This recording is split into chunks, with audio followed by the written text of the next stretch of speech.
श्री स्वामी समर्थ. तर इथे बघा पाणी ठेवलेलं आहे तापायला.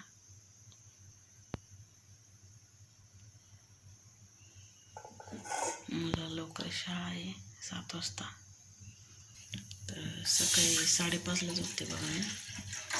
तर इथे ठेवलेलं आहे गरम पाणी मला पिण्यासाठी. माझं मध्ये मध्ये वजन खूप वाढलं होतं, 69 होतं बघा. तर आता आहे 65. तर 2-4 किलो कमी झालेलं आहे बघा. गरम पाणी रोज सकाळी पित असते. इथं बघा 2-4 शेंगदाणे भिजायला टाकले ते मी रात्री. तर आमुष्यापोटी खायचे बघा. ही बघा आयुर्वेदिक पावडर आहे. तर वजन कमी करण्यासाठी मी आणली होती. 8,000 रुपयाची 6 डबे आहेत बघा. ही अशी थोडीशी घ्यायची.